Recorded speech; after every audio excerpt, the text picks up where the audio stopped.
Bonjour et bienvenue dans ce stage de mise en niveau en droit privé. Dans cette vidéo, je vais vous parler de l'efficacité des règles de droit. Et pour cela, on parlera de preuves et de prescription. Pourquoi parler des preuves et de la prescription dans le cadre de cette vidéo? Bien, parce que prouver un droit, c'est se donner la possibilité d'en obtenir la sanction devant un juge. Il existe un adage latin qui est idem est non esse et non probari, qui signifie que c'est la même chose de ne pas avoir de droit et de ne pas pouvoir le prouver. Donc un droit qui ne peut pas être prouvé est un droit qui n'est pas efficace, qui perd toute efficacité devant le juge. De la même manière, la prescription est définie à l'article 2219 du Code civil, qui dispose, je lis, la prescription extinctive est un mode d'extinction d'un droit résultant de l'inaction de son titulaire pendant un certain temps. La prescription va avoir pour effet donc d'éteindre le droit. Si le droit est éteint, je ne peux plus l'exercer devant le juge. Donc un droit qui est éteint est un droit qui a perdu son efficacité juridique. Voilà pourquoi, dans cette vidéo, je vous parlerai des preuves et de la prescription. Tout d'abord, commençons par le thème de la prescription. Et pour cela, je voudrais vous expliquer les grands mécanismes qui gouvernent la prescription sans entrer dans le détail. Je voudrais vous donner en fait les clés de lecture pour comprendre par vous-même les dispositions du Code civil qui régissent la prescription. Ces dispositions du Code civil, ce sont les articles 2219 et suivants du Code civil. On vient de le dire à l'instant, l'article 2219 donne une définition de la prescription. Les articles suivants gouvernent le régime de la prescription. Alors, quelles sont les grandes règles à connaître sur la prescription? D'abord, il y a un premier point, c'est la question de la durée de la prescription, bien évidemment. La prescription, comme le définit l'article 2219, c'est l'écoulement d'un laps de temps. Ce laps de temps, il est défini par le législateur. L'article 2224 du Code civil prévoit par exemple qu'en matière d'action personnelle et mobilière, le délai pour agir en justice est de 5 ans. Les actions personnelles et mobilières sont les actions les plus nombreuses. C'est la raison pour laquelle on considère souvent que le délai de 5 ans, c'est le délai de droit commun. Il n'en demeure pas moins que pour pouvoir appliquer ce délai de 5 ans de l'article 2224 du Code civil, il faut bien se trouver dans le cadre d'une action personnelle et mobilière. Il y a des délais de prescription qui sont plus longs et puis des délais de prescription qui sont plus courts. Par exemple, à l'article 2272 du Code civil, il est prévu un délai de 30 ans pour exercer l'action réelle immobilière. En matière de préjudice corporel, le délai pour agir en justice est de 10 ans. Donc vous avez des délais de prescription qui sont plus longs que le délai de 5 ans. Et puis il y a aussi parfois des délais de prescription qui sont plus courts que le délai de 5 ans. Et il y a des délais de 2 ans, des délais d'1 an et parfois même des délais de quelques mois. Donc tout dépend de ce que prévoit le texte et pour cela, je vous renvoie à la lecture de telle ou telle disposition qui sera applicable dans le litige que l'on vous soumet. Donc il faut, pour chaque action en justice, aller rechercher le texte qui est applicable en matière de prescription et regarder quelle est la durée du délai qui y est prévue. Outre la durée du délai de prescription prévu par le texte, il faut faire attention au point de départ de ce délai de prescription. Ce que prévoit l'article 2224 du Code civil, c'est que le délai court à compter du jour où l'on a eu connaissance du fait qui a fait naître le droit ou du jour où l'on aurait dû connaître ce fait. Donc c'est un point de départ qui est flottant puisque il peut être éventuellement avancé dans le temps. Si on estime qu'on aurait dû connaître ce point de départ, enfin ce fait qui a fait courir le délai, euh, avant le jour où l'on a effectivement connu ce fait. Là aussi, il y a des textes qui prévoient parfois des points de départ spéciaux. Par exemple, l'article 184 du Code civil prévoit que la nullité absolue du mariage peut être demandée en justice dans un délai de 30 ans à compter de la célébration du mariage. On a donc ici un texte, l'article 184 du Code civil, qui prévoit une durée spéciale, 30 ans, et un point de départ spécial, le jour de la célébration du mariage. Donc pour savoir si, au jour où j'agis en justice, le délai de prescription est acquis ou pas, je dois cumuler ces deux notions, que sont la durée et le point de départ du délai de la prescription. Ce délai de prescription peut être interrompu. L'interruption du délai de prescription est définie à l'article 2231 du Code civil, qui dispose, je cite, « L'interruption efface le délai de prescription acquis. Elle fait courir un nouveau délai de même durée que l'ancien. » Ce que vous devez comprendre de l'interruption, c'est que cela remet le compteur à zéro. Au jour où le délai est interrompu, le délai de prescription est remis à zéro et donc il y a un nouveau délai de même durée qui va commencer à courir. Si par exemple j'interromps un délai de prescription de 5 ans au bout de 3 ans, eh bien au bout de 3 ans, j'ai de nouveau 5 ans pour exercer l'action en justice. Alors attention parce que ce nouveau délai de prescription ne va pas forcément courir à compter du jour de l'interruption. Le point de départ de ce nouveau délai va lui-même parfois être décalé dans le temps. Là aussi, vous devez faire attention. Par exemple, on le verra tout à l'heure, la demande en justice, elle a un effet interruptif du délai de prescription. Mais le nouveau délai de prescription ne court qu'à compter de la fin de l'instance. C'est ce que prévoit l'article 2242 du Code civil. Donc par exemple, au bout de 3 ans de délai de prescription, je fais une demande en justice. Cette demande en justice remet le compteur à zéro. J'ai un nouveau délai de 5 ans qui va commencer à courir. Cette demande en justice, elle a introduit une instance. Une instance qui peut durer plusieurs mois, voire plusieurs années devant le juge. Cette instance, normalement, va prendre fin avec un jugement. Jugement qui sera donc rendu, mettons, 2 ans après que la demande en justice ait été faite. Le nouveau délai de 5 ans commencera à compter du jour où le jugement a été prononcé. Ce nouveau délai de prescription qui va commencer à compter de la fin de l'instance pourrait vous être utile parce que imaginez que le jugement consiste uniquement à prononcer la nullité de la demande en justice pour, mettons, un vice de forme. Dans cette hypothèse, le juge n'aura pas statué sur le fond du litige. Et donc, il serait dans ce cas nécessaire pour le justiciable d'exercer une nouvelle action en justice pour faire trancher le fond du litige. Et c'est pourquoi on aura besoin de savoir quel est ce délai de prescription qui encadre cette nouvelle action en justice.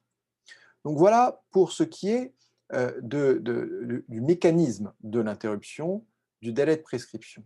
Alors maintenant, quelles sont les causes d'interruption du délai de prescription? Ces causes sont prévues aux articles 2241 et suivants du Code civil.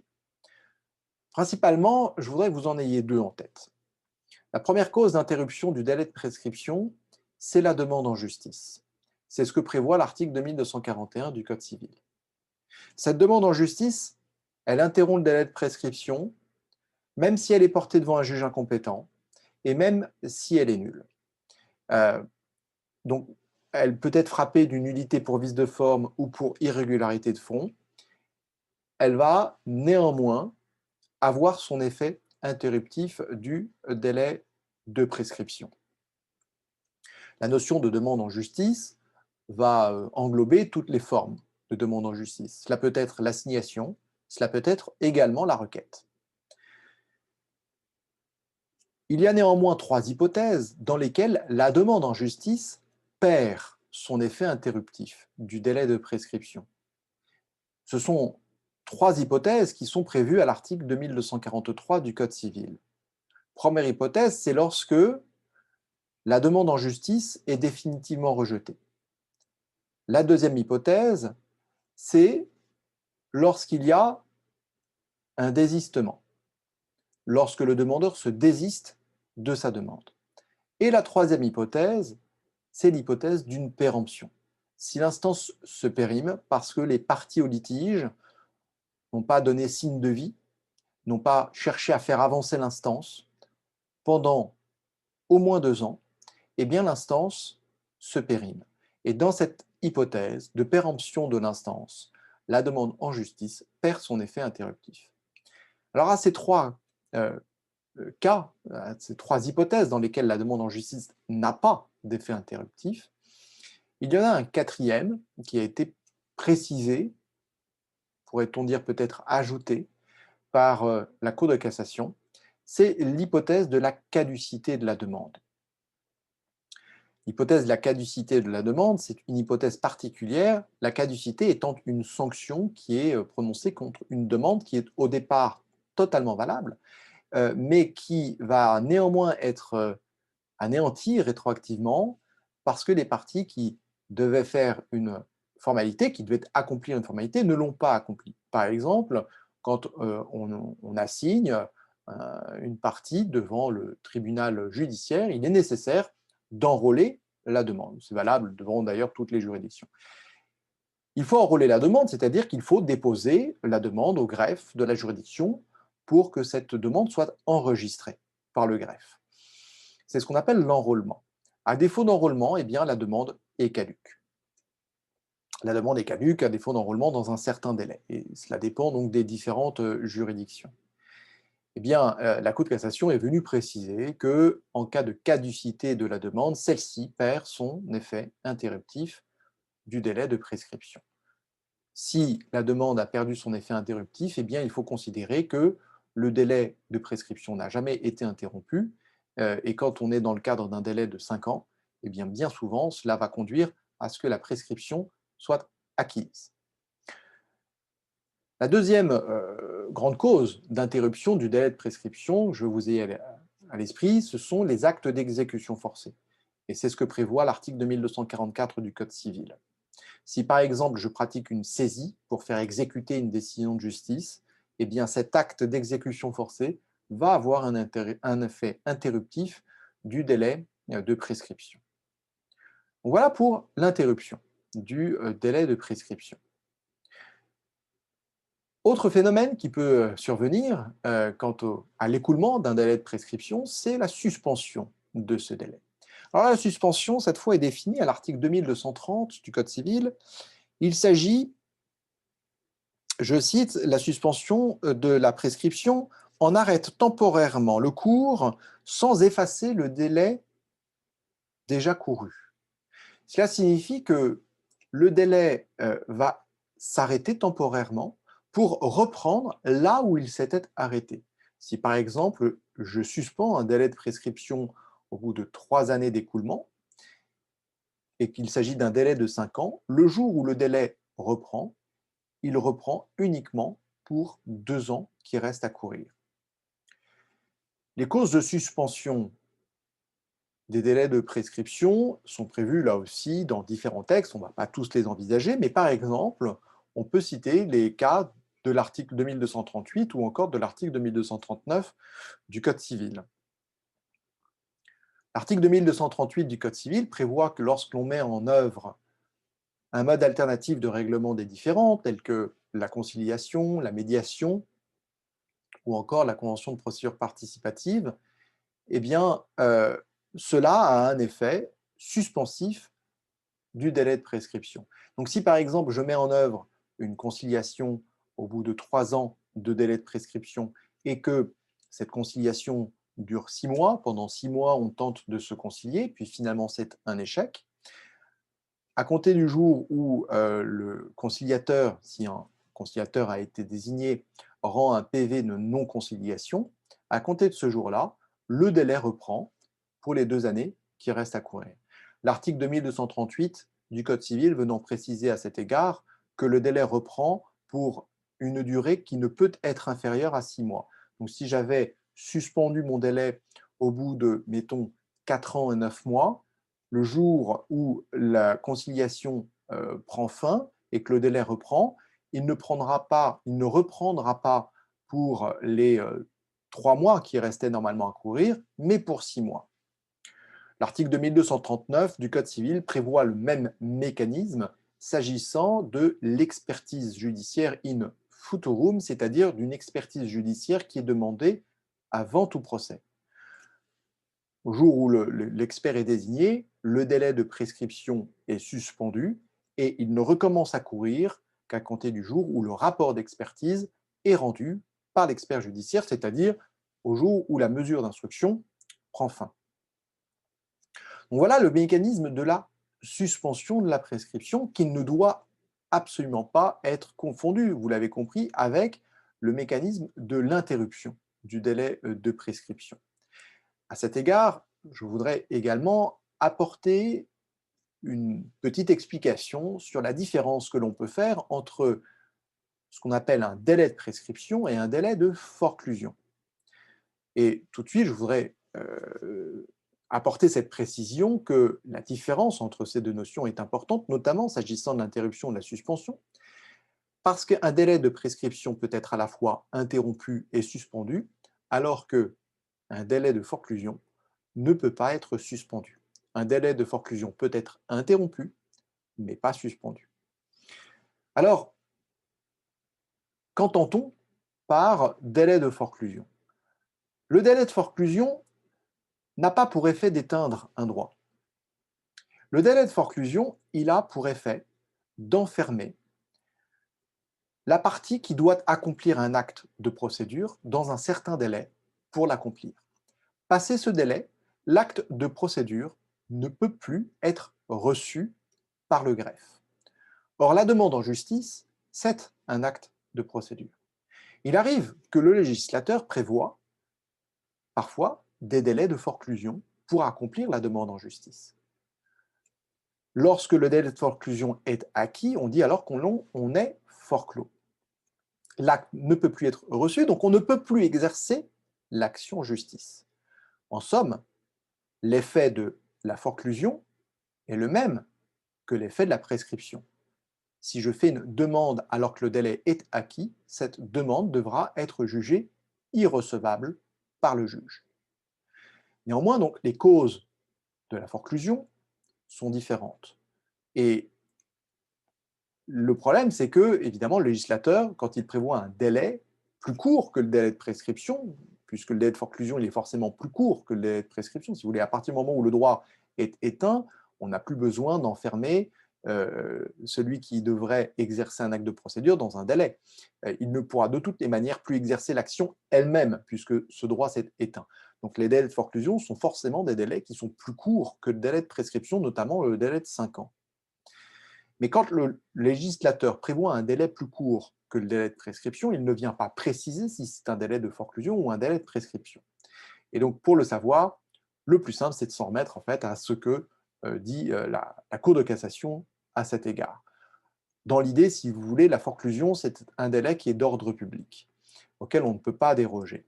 Et donc, c'est un délai pour accomplir un acte de procédure, c'est un délai pour exercer l'action en justice, un délai qui est court pour préserver l'ordre public, que ce soit l'ordre public économique ou un ordre public qui pourrait être lié par exemple à l'environnement, à la sécurité ou à la salubrité.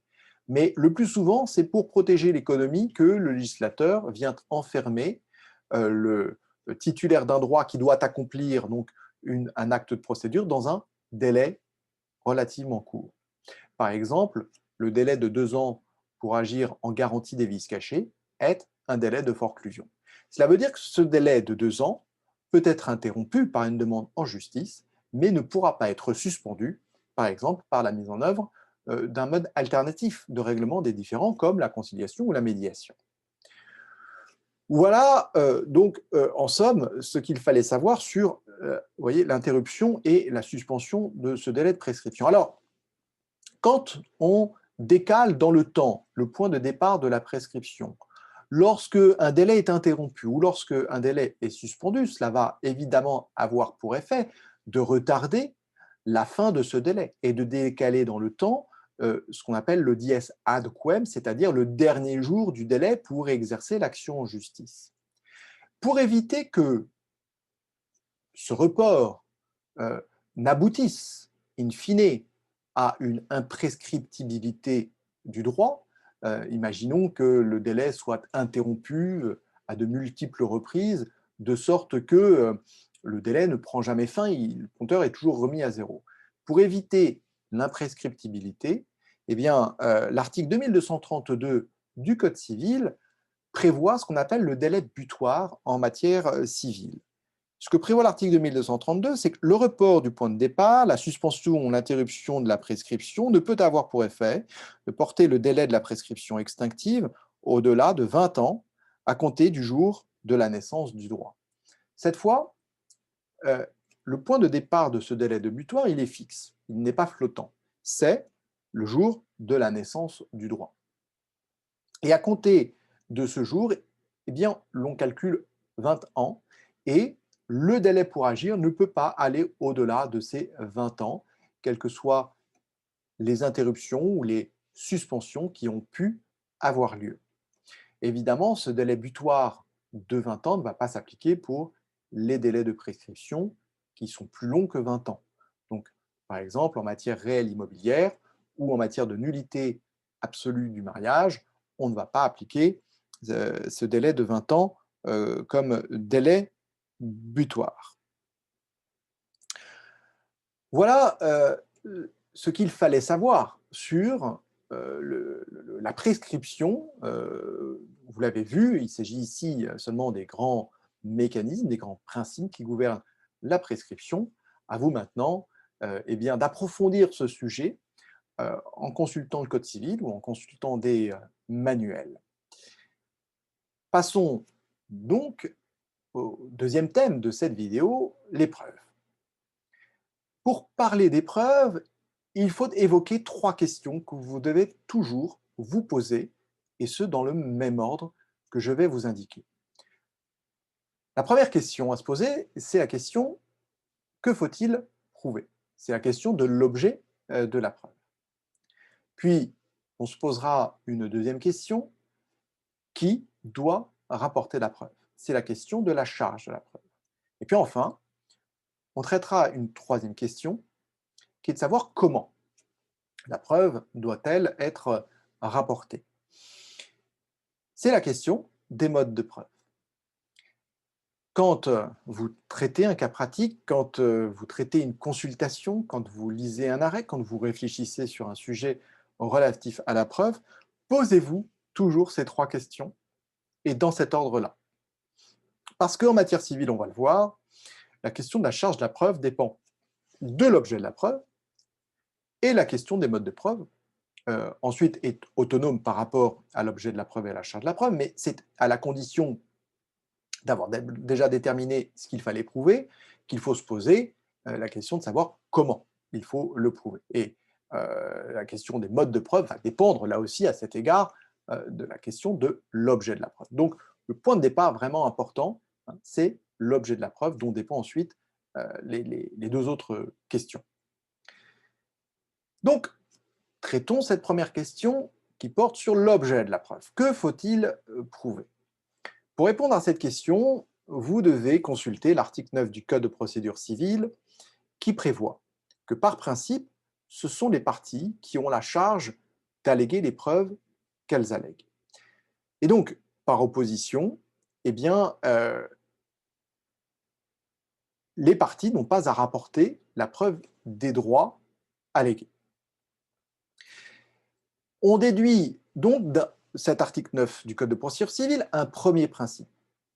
Seuls les faits doivent être prouvés et non pas le droit. Alors cela mérite quand même quelques petites explications. Dans le cadre d'un procès, les parties vont alléguer des faits, raconter l'histoire au juge, que s'est-il passé en l'espèce, et les parties vont également alléguer des règles de droit, invoquer des règles de droit, et prétendre qu'en vertu de telle ou telle règle de droit, elles ont le droit d'obtenir une indemnisation, l'exécution forcée du contrat ou que sais-je encore. La question, c'est de savoir d'où viennent les règles de droit qui sont alléguées par les parties. Une règle de droit, comme par exemple le droit à réparation, un droit à un paiement, le droit à un remboursement que l'on allègue devant un juge, ce droit, cette règle de droit, trouve sa source soit dans les faits juridiques, soit dans les actes juridiques. Là aussi, quelques petites explications sur ces différentes notions.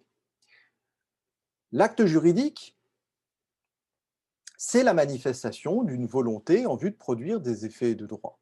Il y a donc dans l'acte juridique une corrélation entre, d'un côté, ce que l'on veut produire comme effet de droit, et de l'autre, les effets de droit qui sont effectivement produits. Le fait juridique se définit comme l'événement de la nature ou de l'homme, volontaire ou involontaire, qui produit des effets de droit. Le fait juridique peut donc parfaitement être un fait volontaire. Ce qui le distingue de l'acte juridique, c'est que l'effet juridique n'a pas été recherché par celui qui a commis le fait. Quand je frappe quelqu'un, par exemple, ce que je recherche, c'est faire mal, éventuellement. Alors que l'effet juridique de ce fait, ça va être de faire de moi le débiteur d'une obligation à indemnisation. Donc évidemment, en frappant quelqu'un, ce n'est pas ce que j'ai recherché, ce n'est pas ce que je voulais, il n'y a pas de corrélation. Eh bien, quand je prétends devant un juge que je suis titulaire d'un droit, c'est nécessairement parce que un fait juridique est survenu ou parce qu'un acte juridique a été passé par une partie ou par les parties au litige. Quand on dit que les parties doivent prouver les droits dont elles sont titulaires, quand on dit qu'elles doivent prouver les faits, à l'article 9 du Code de procédure civile, cela renvoie à la notion de fait juridique et à la notion d'acte juridique. Pour prouver que je suis titulaire d'un droit à remboursement, je dois prouver l'acte juridique qui est à l'origine de ce droit à remboursement. Quand je prétends être titulaire d'un droit à indemnisation parce que je prétends avoir subi un préjudice, c'est le préjudice que je dois prouver. C'est le fait juridique et la faute, évidemment, aussi de l'auteur de ce préjudice. Donc, tantôt je dois prouver des faits juridiques, tantôt je dois prouver des actes juridiques. Et en prouvant cela, j'ai prouvé que j'étais titulaire d'un droit. Quand on dit alors qu'il faut prouver les faits et non le droit, cela veut dire quoi? Cela veut dire qu'à contrario, les parties n'auront pas à rapporter la preuve des règles de droit qui sont établies par la loi. C'est-à-dire que lorsque j'invoque l'article 1240 du Code civil, je n'ai pas à rapporter la preuve que cet article prévoit qu'en cas de faute commise par un individu, j'ai le droit à être indemnisé de mon préjudice. Le juge doit aller vérifier par lui-même que ce que je prétends de l'article 1240 est exact. Il y a pour cela un adage latin qui est iura novit curia, qui signifie que le juge connaît le droit. Donc quand je fais dire telle ou telle chose à telle ou telle loi, c'est au juge d'aller vérifier que ce que je dis est exact. C'est vrai pour la loi française, c'est vrai aussi pour la loi étrangère. Si dans un litige devant un juge français, c'est une loi étrangère qui est applicable, ce qui est un cas de figure qui peut parfaitement survenir dans des litiges internationaux. Eh bien, si j'invoque par exemple tel article de telle loi de l'État de Californie de 1954, eh bien c'est au juge d'aller vérifier le contenu de cette loi pour vérifier que ce que je prétends est vrai. Donc je n'ai pas à rapporter la preuve de ce que le législateur a prévu pour moi. Ainsi, par exemple, quand je prétends que je suis euh, créancier d'une obligation d'information, je n'ai pas à en rapporter la preuve parce que c'est la loi qui prévoit que lorsque, par exemple, je dois subir une opération chirurgicale, eh bien, le chirurgien avec qui je passe un contrat a une obligation de m'informer de tous les risques que j'encours avec cette opération chirurgicale. Quand bien même donc le contrat que je passe avec le chirurgien ne prévoit pas cette obligation d'information, ne prévoit pas que le médecin a l'obligation de m'informer de tous ces risques, le médecin a cette obligation parce que le législateur le prévoit. Donc quand ensuite je prétends devant le juge que je suis créancier d'une obligation d'information, je n'ai pas à en rapporter la preuve parce que c'est la loi qui le prévoit. Donc, dans un litige, vous devez toujours bien regarder ce qui est allégué pour savoir si cela doit être prouvé ou pas. Si ce que j'allègue est prévu par le législateur, je n'ai pas de preuve à rapporter. Si ce que j'allègue résulte d'un fait ou d'un acte juridique, alors je dois rapporter la preuve de ce fait ou de cet acte juridique. Deuxième grand principe qui découle de l'article 9 du Code de procédure civile, c'est que seuls les faits contestés doivent être prouvés. C'est ce qui résulte d'une théorie à l'origine doctrinale, qui est la théorie des faits constants, qui n'a jamais été consacrée dans un texte, mais qui a toujours été appliquée par les juges du fond et qui est parfaitement admise depuis toujours, j'ai envie de dire, par la Cour de cassation. Suivant cette théorie des faits constants, donc un fait est constant et est dit constant lorsqu'il n'est pas contesté par l'adversaire. S'il n'est pas contesté par l'adversaire, d'une certaine manière, implicitement, l'adversaire admet la réalité de ce fait. Si les deux parties euh, admettent la réalité de ce fait, alors le juge peut en tenir compte dans son jugement sans qu'une preuve n'ait été produite par la partie qui alléguait ce fait. Il en résulte que l'objet de la preuve ne porte que sur des faits qui ont été déniés par mon adversaire. Encore une fois, si un fait n'est pas contesté par mon adversaire, je peux l'alléguer sans en rapporter la preuve. Et le juge pourra en tenir compte dans son jugement et délibérer en s'appuyant sur ce fait, alors même qu'il n'a dans le dossier de la procédure aucune pièce venant étayer cette allégation. Prenons deux hypothèses pour vous expliquer cette théorie des faits constants. Imaginons dans une première hypothèse qu'un demandeur, qui n'a pas l'air très content, prétend qu'il a un droit au remboursement de la somme qu'il a prêtée. Il prétend qu'il y a eu donc un contrat de prêt conclu avec le défendeur, que le défendeur ne l'a pas remboursé, et que par conséquent, il est titulaire d'un droit au remboursement, et il demande au juge donc la sanction de ce droit au remboursement. Imaginons que le défendeur prétende quant à lui, pas l'air très content non plus, il prétend quant à lui aussi qu'il a remboursé la somme qu'il a empruntée. L'allégation du demandeur, c'est qu'il existe un contrat de prêt et une absence de remboursement. L'allégation du défendeur, c'est qu'il a remboursé la somme empruntée. Implicitement, il n'a donc pas contesté l'existence du contrat de prêt, puisqu'il prétend justement avoir remboursé la somme qu'il devait. Et donc, dans cette hypothèse, l'objet de la preuve, eh bien, c'est l'existence du remboursement. L'existence du prêt n'aura pas à être prouvée puisque ce prêt n'est pas contesté par le défendeur.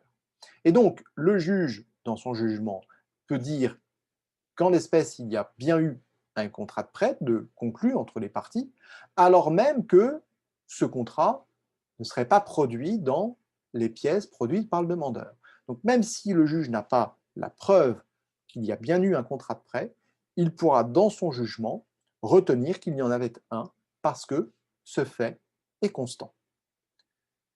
Voyons une deuxième hypothèse à présent, dans laquelle le demandeur, toujours pas très content, prétend toujours qu'il a un droit au remboursement.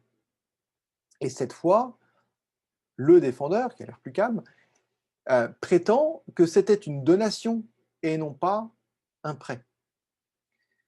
Dans cette hypothèse, le défendeur conteste l'existence du contrat de prêt, puisqu'il dit que c'était une donation. L'existence du contrat de prêt étant un fait contesté, eh bien, l'objet de la preuve, c'est l'existence du contrat de prêt. Donc voilà comment s'applique, se met en œuvre concrètement la théorie des faits constants. On peut donc passer maintenant à la deuxième question. Une fois qu'on a réglé cette question de l'objet de la preuve, en appliquant notamment la théorie des faits constants, c'est la question de la charge de la preuve. Qui doit rapporter la preuve? Donc on va partir de l'objet de la preuve. Dans mes exemples, c'était soit l'existence du prêt, soit l'existence du remboursement. Qui doit prouver l'existence du prêt?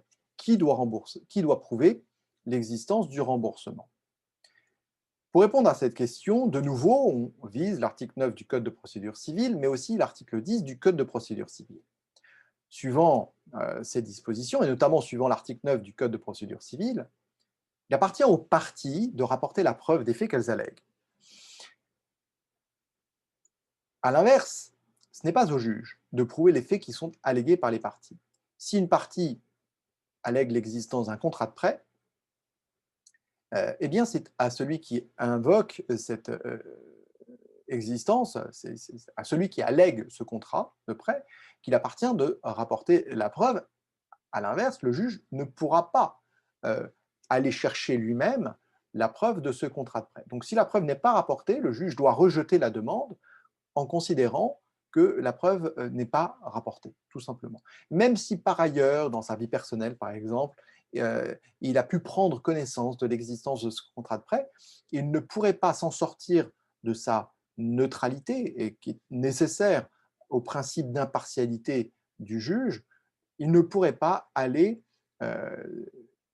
si vous voulez, pallier la lacune de cette partie qui ne prouve pas le fait qu'elle allègue. Et c'est notamment ce que prévoit l'article 146 du Code de procédure civile. Le juge ne peut jamais pallier la carence des parties dans l'administration de la preuve. Néanmoins, cela ne veut pas dire que le juge ne va pas jouer un rôle actif dans l'administration de la preuve. Parce que l'article 10 du Code de procédure civile permet au juge d'ordonner, même d'office, c'est-à-dire même si on ne lui en fait pas la demande, toute mesure d'instruction qu'il jugerait utile. Les mesures d'instruction sont des mesures qui vont avoir pour objectif de conserver ou d'établir la preuve de faits qui sont nécessaires à la solution du litige et qui ont été, le cas échéant, alléguées par les parties. Dans quel cas alors le juge peut-il ordonner une mesure d'instruction comme par exemple une expertise judiciaire? Bien dans des cas où la preuve ne peut pas être rapportée par les parties, par exemple parce qu'elle est technique. Si on veut rapporter la preuve, par exemple, de l'existence d'une filiation biologique, il est impossible, concrètement, ou quasiment impossible, de rapporter une telle preuve sans ordonner une expertise biologique, un examen comparé des sangs. Et donc, dans ce cas, on a besoin de l'intervention du juge pour que la preuve soit rapportée. Donc, voilà ce que permet l'article 10 du Code de procédure civile. Mais intéressons-nous à présent à la charge de la preuve lorsque les parties doivent rapporter la preuve des faits qu'elles allèguent. La question, c'est de savoir si la preuve doit être rapportée par le demandeur à l'action ou par le défendeur à l'action. Alors, pour répondre à cette question, on va cette fois s'intéresser à l'article 1353 du Code civil. Suivant l'article 1353 du Code civil, c'est à celui qui se prétend titulaire d'un droit de d'en rapporter la preuve. Cette règle est posée à l'alinéa 1er de l'article 1353 du Code civil. Donc, cet article ne règle pas la question de la charge de la preuve en parlant de demandeur ou de défendeur. La question, c'est de savoir, dans le procès, qui prétend être titulaire d'un droit. Tout à l'heure, je vous ai expliqué que quand on prétend être titulaire d'un droit, ce qu'il faut prouver, c'est le fait juridique ou l'acte juridique qui est à la source de ce droit. Bien dès lors que je prétends être titulaire d'un droit, c'est à moi qu'il appartient de rapporter la preuve d'un fait juridique ou de l'acte juridique. C'est bien naturel. Puisque c'est moi qui prétends être titulaire de ce droit, c'est à moi, c'est sur moi que pèse la charge de la preuve. Réciproquement, l'article 1353 alinéa 2 du Code civil prévoit cette fois que celui qui prétend être libéré de son obligation doit rapporter la preuve soit du paiement, soit du fait qui a éteint son obligation. Donc, en somme, l'article 1353 du Code civil fait peser sur chacune des parties la charge de prouver ce qu'elles allèguent. La plupart du temps maintenant, dans une action en justice, que prétend le demandeur? Il prétend être titulaire d'un droit. Et donc, c'est à lui qu'il appartient de prouver le fait ou l'acte juridique qui est à l'origine de ce droit. Que prétend le défendeur? La plupart du temps, le défendeur prétend qu'il est libéré de ce droit. Et donc, c'est à lui de rapporter la preuve du paiement ou du fait qui a éteint son obligation. Cela dit, le défendeur à une action en justice peut parfaitement faire ce qu'on appelle une demande reconventionnelle, contre-attaquer. Et par cela, le défendeur va alors prétendre qu'il est lui-même titulaire d'un droit. Et dans ce cas, il faudra évidemment appliquer l'alinéa premier au défendeur. Donc vous voyez que l'article 1353 ne s'applique pas au demandeur ou au défendeur, mais à celui qui se prétend titulaire d'un droit et à celui qui se prétend libéré de ce droit. Eh bien, la question de la charge de la preuve euh, apparaît alors sous l'angle de l'objet de la preuve. Tout dépend de l'objet de la preuve. Si l'objet de la preuve, c'est l'existence du contrat de prêt, par exemple, alors la charge de la preuve pèsera sur celui qui prétendait être titulaire du droit, qui en résultait, c'est-à-dire sur le demandeur. Si l'objet de la preuve, c'est le remboursement, alors la charge de la preuve pèse sur celui qui se prétendait libéré de l'obligation par ce remboursement, c'est-à-dire sur le défendeur. En somme, on expliquait autrefois la charge de la preuve comme une sorte de partie de ping-pong. La charge de la preuve pesant d'abord sur le demandeur, puis sur le défendeur, puis sur le demandeur, puis sur le défendeur. Et chaque fois qu'une partie avait rapporté la preuve du fait allégué, on estimait qu'il y avait un renversement de la charge de la preuve. Aujourd'hui, on envisage en fait la question de la charge de la preuve différemment, et plutôt sous l'angle du risque de la preuve, et encore plus précisément sous l'angle du risque de l'absence de preuve. En fait, l'article 1353 du Code civil ne va être appliqué par le juge concrètement que dans un cas, c'est lorsque le juge ne dispose d'aucune preuve pour statuer. Si au jour où il doit délibérer, il s'aperçoit que les preuves qu'on lui a produites n'étaient pas admissibles ou pas recevables, et que finalement le dossier est vide, et qu'il y a des allégations de part et d'autre, sans qu'aucune preuve ne soit produite ou ne soit exploitable, le juge va devoir se demander qui perd le procès et sur qui alors pèse ce risque de l'absence de preuve. Et pour faire cela, eh bien, pour déterminer cela, il devra dans un premier temps rechercher quels sont les faits constants pour déterminer l'objet de la preuve, et c'est en fonction de cet objet de la preuve qu'il pourra déterminer sur qui pèse le risque de l'absence de preuve. Il y a enfin des exceptions qui sont prévues à ce mécanisme de l'article 1353. C'est ce qu'on appelle les présomptions légales, prévues à l'article 1354 du Code civil. La présomption légale, c'est le fait qui est déduit par le législateur et qu'il tire de faits connus. C'est-à-dire que ce sont des faits inconnus qui sont tirés de faits connus. Lorsqu'une partie bénéficie d'une présomption légale, alors elle est tantôt dispensée de rapporter la preuve du fait qu'elle allègue, tantôt, il y a un déplacement de l'objet de la preuve. Dans un cas comme dans l'autre, le juge pourra tenir pour acquis le fait qui est allégué sans que la preuve n'en ait été rapportée.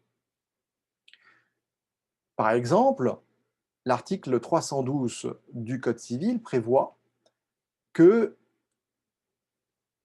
l'enfant né d'une femme mariée a pour père le mari. C'est ce qu'on appelle la présomption légale de paternité.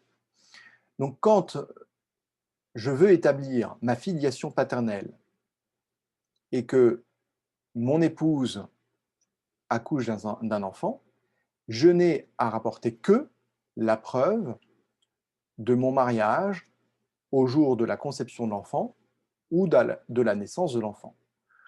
Alors que l'objet de la preuve devrait être la filiation biologique, et donc je devrais normalement sans doute demander une expertise biologique pour apporter la preuve de ma filiation. On va déplacer l'objet de la preuve sur une preuve qui est beaucoup plus facile à rapporter, à savoir la date de mon mariage. Parfois aussi, il y a une dispense de preuve lorsque, par exemple, à l'article 9, alinéa 2 du Code civil, il est prévu qu'en cas d'urgence, je peux saisir le juge des référés pour lui demander de faire cesser ou de prévenir une atteinte à mon droit au respect de la vie privée. Eh bien, la Cour de cassation considère que l'urgence est présumée. Et par conséquent, je n'ai pas, quand je saisis le juge des référés, à rapporter la preuve de cette urgence. Donc, vous voyez que la présomption légale est une faveur qui est accordée à la partie sur qui pèse la charge de la preuve. Et c'est une faveur parce que, encore une fois, cette partie n'aura pas à rapporter la preuve qu'elle aurait dû rapporter. Il faut savoir qu'il y a trois types de présomptions. Les présomptions, pardon, il y a trois types de présomptions, je disais, les présomptions simples, les présomptions mixtes et les présomptions irréfragables. La présomption est dite simple lorsque on peut la renverser par tout moyen. Donc, une partie bénéficie d'une présomption, elle n'a pas la preuve à rapporter, mais la partie adverse va pouvoir apporter la preuve contraire pour renverser la présomption. Par exemple, la présomption de paternité, c'est une présomption simple. Je peux par tout moyen rapporter la preuve que le mari n'est pas le père. Ensuite, il y a des présomptions irréfragables. La présomption irréfragable, c'est le contraire. C'est la présomption que je ne peux pas renverser. Par exemple, la présomption de l'urgence qui est prévue à l'article 9 alinéa 2 du Code civil, c'est une présomption irréfragable selon la Cour de cassation. Et donc, cela veut dire que l'adversaire ne pourra jamais rapporter la preuve qu'il n'y avait pas d'urgence. Troisième catégorie de présomption, c'est ce qu'on appelle les présomptions mixtes. Ce sont des présomptions qui ne peuvent être renversées que par certains moyens qui sont déterminés par le législateur. Par exemple, la présomption de propriété qui résulte de la possession du bien, c'est une présomption mixte qui ne peut être renversée que par deux moyens, la preuve d'une détention précaire ou la preuve d'un vice dans ma possession. Je n'ai malheureusement pas le temps de vous expliquer le mécanisme de la possession et de la détention précaire, mais c'était pour illustrer donc cet exemple de présomption mixte. Passons maintenant au mode de preuve. Une fois que j'ai déterminé qui devait rapporter la preuve, reste à savoir quels sont les modes de preuve que cette partie va pouvoir produire devant le juge. D'abord, voyons quels sont les différents modes de preuve qui sont à la disposition des parties. Premier, on verra ensuite la question de l'admissibilité des modes de preuve, et puis nous verrons enfin la question de la recevabilité de la preuve produite. Tout d'abord, les différents modes de preuve. On distingue la preuve par écrit des autres modes de preuve que j'évoquerai ultérieurement. La preuve par écrit, c'est une preuve qui a une grande force probante parce que l'on dit qu'elle est une preuve parfaite. C'est-à-dire que le juge est lié. Il n'a pas de marge d'appréciation à l'égard de cette preuve par écrit. Donc quand un acte juridique est prouvé par écrit, le juge ne peut pas, dans son jugement, considérer que l'acte juridique n'existait pas. Il a l'obligation de considérer que l'acte juridique existait. Il y a plusieurs types de preuves par écrit. L'acte authentique, l'acte sous signature privée et l'acte d'avocat. Et enfin, nous verrons également la question de la copie. D'abord, il faut comprendre que tout écrit n'est pas nécessairement une preuve par écrit. L'écrit est défini à l'article 1365 du Code civil. Il s'agit de la suite de lettres, de chiffres, de symboles, pourvus d'une signification intelligible, et quel qu'en soit le support. Mais pour qu'un écrit, comme par exemple une lettre, un courriel, ça peut être un CD-ROM également, pour qu'un écrit constitue une preuve par écrit, elle doit remplir certaines conditions. Cet écrit doit remplir certaines conditions. Pour que cet écrit constitue un acte authentique, il faut alors respecter les conditions des articles 1369 et suivants du Code civil. Notamment, il faut que cet écrit ait été rédigé par un officier public, un officier ministériel, comme par exemple un avocat, un notaire, ou encore un huissier ou un greffier. Il faut évidemment que cet officier ministériel soit compétent pour dresser cet acte authentique. Et il faut également certaines précautions de rédaction, notamment il ne faut pas de rature, il ne faut pas de blanc, il ne faut pas qu'il y ait de typex, si vous voulez, sur l'écrit. Et il faut que ce soit rédigé en langue française. L'acte authentique, quand les conditions sont réunies, est une preuve qui a une grande force probante parce que cet acte fait foi jusqu'à inscription de faux. L'inscription de faux, c'est une procédure qui est très complexe à mettre en œuvre. Je ne vais pas entrer dans le détail, mais concrètement, vous devez savoir que quand on exerce une inscription de faux et qu'on prétend que, dans le fond, l'officier ministériel a menti dans l'acte, a fait un faux, eh bien, on prétend qu'il a commis un crime. Vous devez comprendre que, par conséquent, le ministère public doit automatiquement être informé de cette inscription de faux pour, le cas échéant, décider de constituer une cour d'assises pour juger ce crime. C'est donc une procédure qui potentiellement peut durer de longs mois et qui, en plus, est dangereuse pour celui qui l'exerce parce que, en cas de succombance à l'inscription de faux, on peut être condamné à une amende pouvant aller jusqu'à 10 000 €, en plus évidemment de dommages et intérêts qu'on aurait à verser à cet officier ministériel auquel on aura très certainement causé un préjudice. Dès lors, quand une partie dispose d'un acte authentique pour prouver l'acte qu'elle veut prouver, eh bien, ou le fait qu'elle veut prouver, eh bien, elle dispose d'une preuve très importante et qui souvent va lui permettre de gagner le procès. Autre preuve par écrit, c'est l'acte sous signature privée.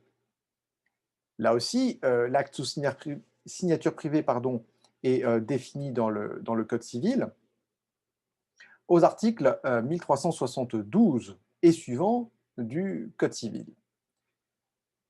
L'acte sous signature privée, c'est un acte qui est dressé par les parties elles-mêmes, à l'acte, hors la présence donc d'un officier ministériel.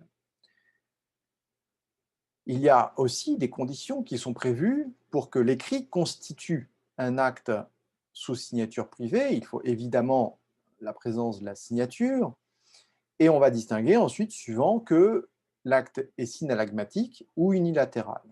S'il s'agit d'un acte synallagmatique, c'est-à-dire d'un acte dans lequel les deux parties se sont engagées, eh bien on va exiger la mention du double exemplaire. C'est-à-dire qu'il faut que sur toutes les pages de l'acte, il soit précisé le nombre d'exemplaires dans lequel il a été dressé. S'il s'agit d'un acte unilatéral, on va exiger alors que la somme ou la quantité soit inscrite en lettres et en chiffres. Voilà pourquoi, par exemple, quand vous faites une reconnaissance de dette, quand vous rédigez un chèque, il faut écrire la somme en chiffres et en toutes lettres. Si l'une de ces mentions fait défaut, alors l'écrit ne constituera pas un acte sous signature privée. Si en revanche les conditions sont remplies, alors vous disposerez d'un acte sous signature privée qui là aussi a une grande force probante devant le juge, puisque c'est une preuve parfaite, donc cela emporte la conviction du juge, mais c'est une force probante qui sera inférieure à l'acte authentique, car l'acte sous signature privée fait foi jusqu'à preuve du contraire. Et donc, pour contester un acte sous signature privée, déjà, vous pouvez contester votre signature, prétendre que ce n'est pas vous qui avez signé cet acte, et dans ce cas, le juge a même l'obligation de vérifier l'écriture, le cas échéant en ordonnant une expertise graphologique, c'est ce que prévoit l'article 287 du Code de procédure civile. Et vous pouvez également prouver contre cet acte sous signature privée avec un autre acte sous signature privée. Donc on peut, avec le parallélisme des formes évidemment, produire une autre preuve par écrit contre cet acte sous signature privée. À côté de ces deux types de preuves par écrit, il en est une troisième qui a été créée plus tardivement, en 2013, c'est l'acte d'avocat. L'acte d'avocat est en fait à mi-chemin entre l'acte authentique et l'acte sous signature privée. Il s'agit d'un acte qui fait foi jusqu'à preuve du contraire quant à son contenu, mais jusqu'à inscription de faux quant à la signature. C'est-à-dire qu'on ne pourra pas contester la signature. On ne pourra pas contester que c'est nous qui avons signé. Contrairement donc à ce que je vous ai dit tout à l'heure, pour attaquer un acte sous signature privée, je peux dénier ma signature. Ça n'est pas possible avec l'acte d'avocat. En revanche, s'agissant du contenu de cet acte, je pourrais rapporter la preuve du contraire par un autre acte sous signature privée. Donc vous voyez que s'agissant de la signature, ça a la valeur d'un acte authentique. S'agissant du contenu de l'acte, ça a la valeur d'un acte sous signature privée. Et puis enfin, un mot sur les copies.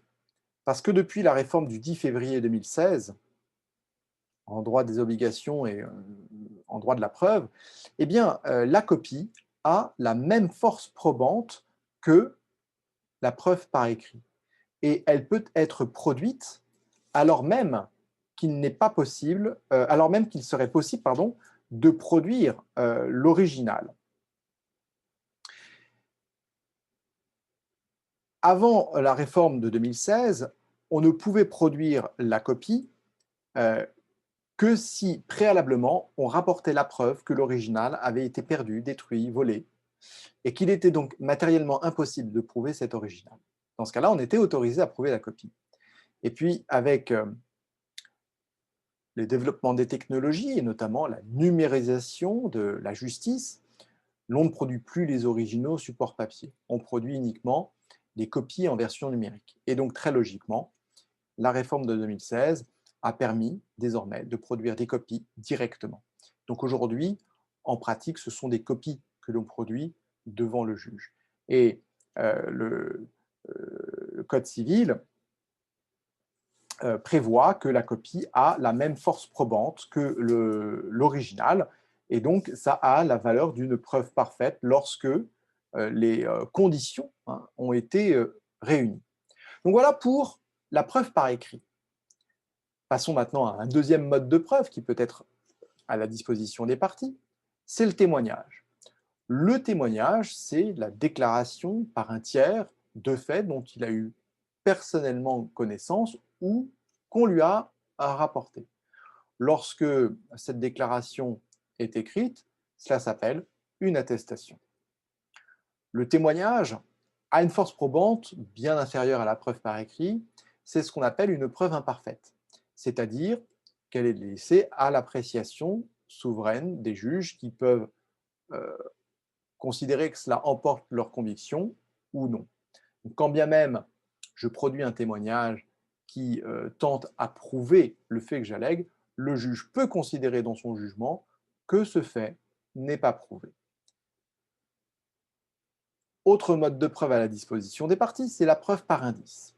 La preuve par indice, on appelle cela également la présomption du fait de l'homme ou la présomption judiciaire. C'est la présomption qui est prévue à l'article 1382 du Code civil. Alors, la présomption judiciaire doit être distinguée de la présomption légale dans le sens où il ne s'agit pas de dispenser ou de déplacer l'objet de la preuve. L'idée, finalement, c'est de prouver un fait que je ne peux pas prouver directement en rapportant au juge des indices qui vont lui permettre d'en déduire que ce que je prétends est vrai.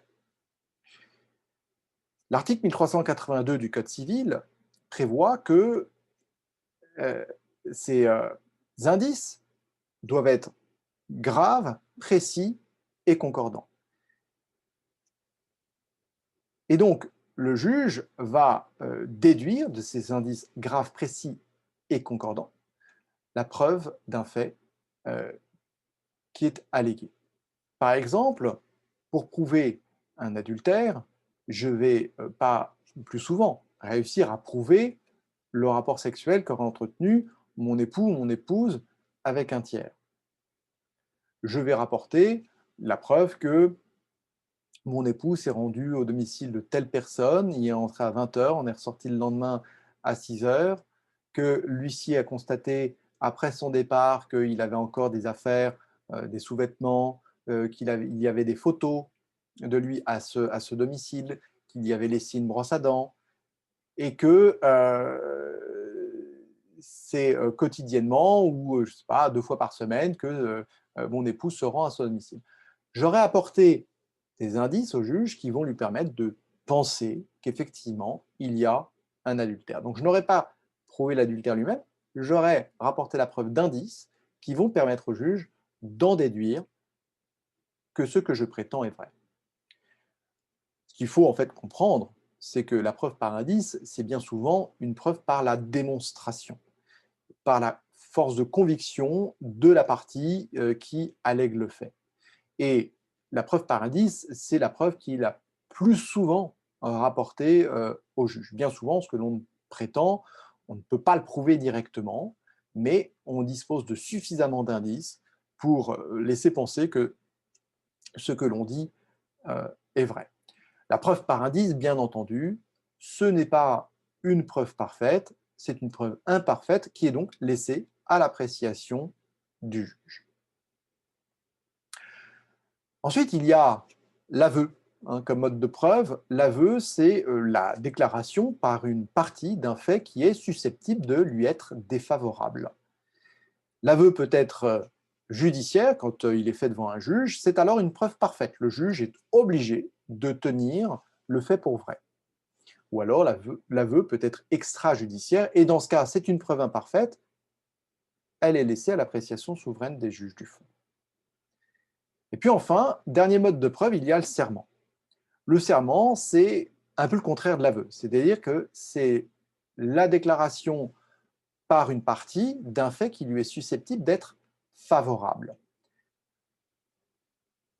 Le serment peut être soit supplétoire lorsque il est demandé par un juge qui a collecté déjà un certain nombre d'indices, parce qu'on lui a porté des preuves par indice, mais qui voudrait compléter ces indices par la déclaration solennelle par la partie qui allègue le fait que ce qu'elle dit est vrai.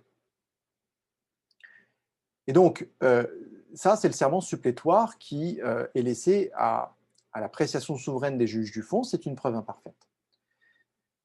Et puis, il y a enfin le serment décisoire qui est déféré non plus par le juge, mais qui est déféré par une partie à son adversaire.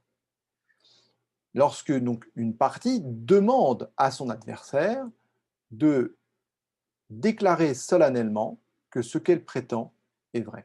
Et dans ce cas, c'est une preuve parfaite. Si l'adversaire accepte de faire sous serment cette déclaration, alors le fait est prouvé. Donc vous comprenez bien que dans la pratique, le serment décisoire est un mode de preuve qui n'est quasiment jamais utilisé par les parties, sauf si vraiment elles ne disposent d'aucune preuve et que, voilà, en désespoir de cause, elle se dit qu'éventuellement, la partie n'osera pas mentir devant un juge. Voyons maintenant la question de l'admissibilité des modes de preuve. La question, c'est de savoir si tous ces modes de preuve sont à la disposition des parties. Le principe, il est posé à l'article 1358 du Code civil. C'est la liberté de la preuve. Donc, tous ces modes de preuve que l'on vient d'envisager sont à la disposition des parties. Pour prouver l'acte ou le fait juridique, les parties peuvent les prouver par tous ces modes de preuve. Néanmoins, il y a une limite à cette liberté s'agissant de la preuve d'un écrit dont le montant est supérieur à 1 500 €. Dans ce cas, l'article 1359 du Code civil prévoit qu'il faut rapporter la preuve par écrit. C'est-à-dire que pour prouver un acte juridique de plus de 1 500 €, je dois rapporter au juge un acte authentique ou un acte sous signature privée ou un acte d'avocat ou la copie de l'un de ces actes. À défaut, la preuve que je rapporterai ne serait pas admissible, ce qui veut dire que le juge n'aurait pas le droit de la retenir et d'en tenir compte dans son jugement pour considérer que la preuve est rapportée. Néanmoins, à cette limite de la preuve par écrit, il y a là aussi des tempéraments. C'est-à-dire que pour prouver un acte juridique de plus de 1 500 €, je vais parfois avoir la possibilité de rapporter tout mode de preuve. Plusieurs hypothèses. Lorsque la preuve écrite est impossible. À l'impossible, nul n'est tenu si aucun écrit n'a jamais été constitué. Je ne vais pas pouvoir alors le prouver. Mais il faut que cette impossibilité résulte de circonstances. Une impossibilité matérielle, par exemple, de prouver l'écrit parce que je suis illettré, par exemple. Ça, c'est un cas de figure, évidemment, aujourd'hui, qui n'existe quasiment plus. Mais je peux avoir été aussi dans l'impossibilité de me préconstituer une preuve par écrit parce qu'il y avait une impossibilité morale. Si je conclus un acte juridique avec une personne dont je suis proche, un ami ou une personne de ma famille très proche, comme mon père ou ma mère, ma sœur ou mon frère, il est moralement délicat de réclamer par écrit à cette personne une reconnaissance de dette, par exemple. Donc, dans cette hypothèse, on admet que même au-delà de 1 500 €, on puisse ne pas se préconstituer une preuve par écrit. Et dans ce cas, eh bien, on pourra rapporter la preuve par tout moyen. Il y a aussi l'hypothèse où l'écrit a existé, mais a été détruit par le feu, par une inondation, donc par un cas de force majeure, où l'écrit a été volé. Bon. Dans ce cas, j'ai une impossibilité matérielle de produire l'écrit, car cet écrit a disparu ou a été volé. Et dans ce cas, je dois prouver par tout moyen la perte ou le vol, et dans un second temps, je pourrais rapporter par tout moyen la preuve de mon acte de plus de 1 500 €. Deuxième hypothèse, c'est lorsque je dispose d'un aveu judiciaire ou d'un serment décisoire. C'est une hypothèse qui est envisagée à l'article 1361 du Code civil. On l'a vu, l'aveu judiciaire ou le serment décisoire sont des preuves parfaites, au même titre que la preuve par écrit. Et donc, l'aveu judiciaire ou le serment décisoire, considère-t-on, à l'article 1361, permettent de remplacer l'absence d'une preuve par écrit. Autre hypothèse, c'est lorsque je dispose d'un commencement de preuve par écrit. Alors, pour faire simple, le commencement de preuve par écrit, c'est un écrit auquel il manque une condition pour constituer une preuve par écrit. Ou réciproquement, si vous voulez, c'est une preuve par écrit qui est imparfaite, il lui manque une condition, et donc cela constitue seulement un commencement de preuve par écrit. Alors l'article 1362 vient préciser qu'il doit s'agir d'un écrit qui émane de la partie qui conteste l'acte et qui rend vraisemblable le fait qui est allégué. Quand une partie dispose d'un tel commencement de preuve par écrit, alors elle pourra prouver l'acte juridique de plus de 1 500 € par tout moyen. C'est-à-dire que le commencement de preuve par écrit ne sera pas suffisant pour apporter cette preuve, il sera nécessaire de compléter le commencement de preuve par écrit par un autre mode de preuve. Donc, par exemple, si vous disposez d'un commencement de preuve par écrit et d'un témoignage, ça vous permet de prouver un acte juridique de plus de 1 500 €. Autre hypothèse, c'est quand on veut rapporter la preuve contre un commerçant. Contre un commerçant, la preuve est toujours libre. C'est ce que prévoit l'article L110-3 du Code de commerce. Puis enfin, lorsqu'il existe une convention contraire, la preuve peut être libre. En effet, l'article 1356 du Code civil prévoit que toutes les règles relatives à la preuve sont des règles supplétives. Elles ne sont pas d'ordre public. Donc, on peut y déroger par contrat. Ça va être le cas notamment dans des contrats de fourniture, comme fourniture d'électricité, d'eau, de gaz, etc. Dans les conditions générales de vente, il est généralement prévu que le montant de la facture et le niveau de la consommation est déterminé par le compteur qui fait foi. Donc vous avez chez vous un compteur pour l'eau, un compteur pour le gaz, par exemple, et c'est le compteur qui fait foi. Et quand bien même votre consommation dépasse les 1 500 €, et donc cas dans lequel normalement il faudrait rapporter la preuve par écrit, la preuve sera ici rapportée par le compteur. Donc non pas par une preuve par écrit, par une preuve par indice. Donc, cette preuve est admissible ici uniquement parce que le contrat le prévoit. Voilà, vous voyez que finalement, aujourd'hui, l'exigence de la preuve par écrit recule et donc de plus en plus, ce principe de la liberté de la preuve avance. Voyons enfin la question de la recevabilité de la preuve qui est produite.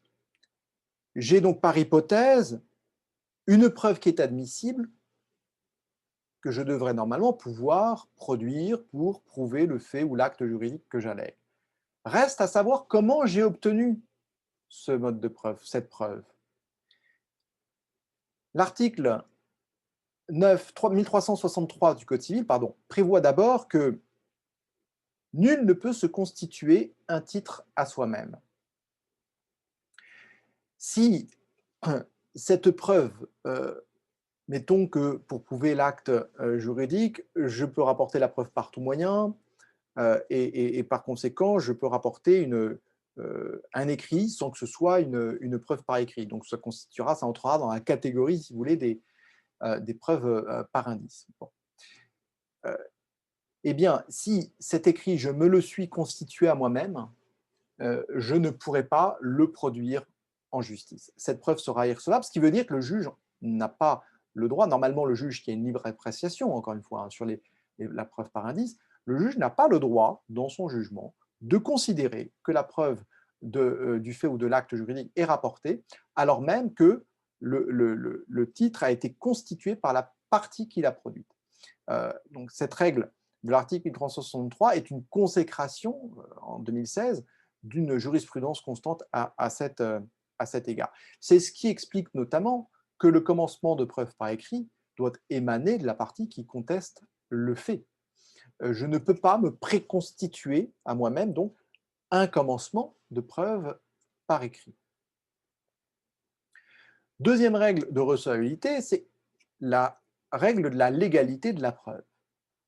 Pour que le juge puisse exploiter la preuve dans le jugement, il faut que j'aie obtenu cette preuve en me conformant à la loi. C'est ce que prévoit l'article 9 du Code de procédure civile.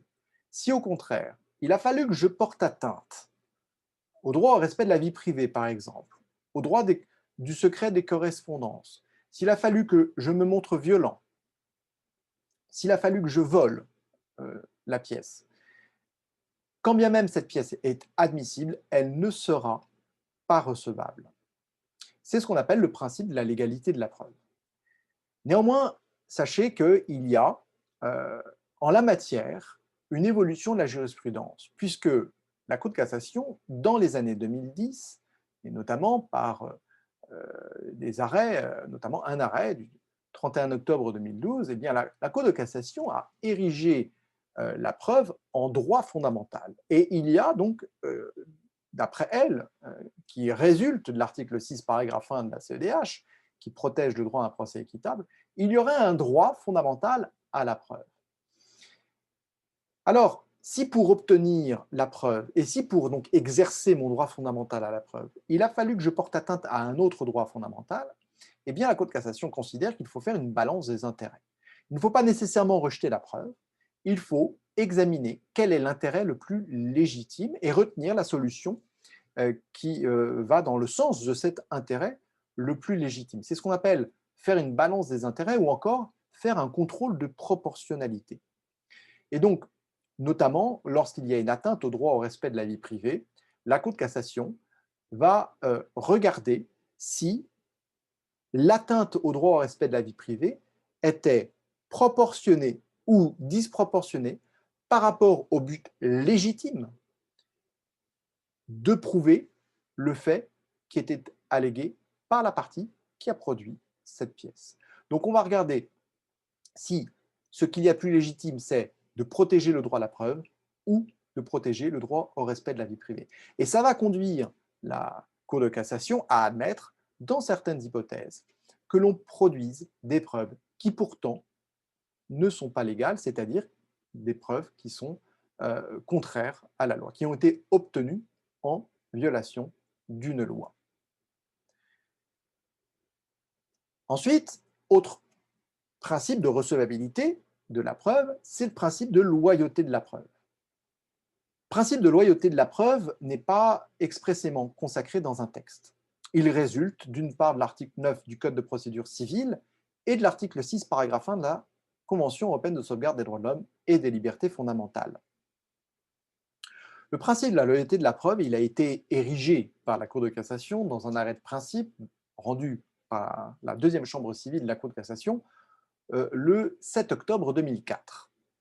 Et elle a considéré dans cet arrêt que l'enregistrement clandestin d'une conversation téléphonique n'était pas recevable. C'est-à-dire qu'un enregistrement d'une conversation téléphonique qui est fait à l'insu de l'auteur des propos qui sont allégués n'est pas un enregistrement recevable car le procédé pour obtenir la preuve était déloyal. Enregistrer quelqu'un à son insu, c'est un procédé déloyal. Alors, plus largement, le procédé déloyal, c'est le stratagème qu'une partie met en place pour piéger la partie adverse, afin que celle-ci participe elle-même, concourt à la constitution d'une preuve que l'on va invoquer, exploiter contre elle. Un tel procédé est déloyal et rend la preuve irrecevable.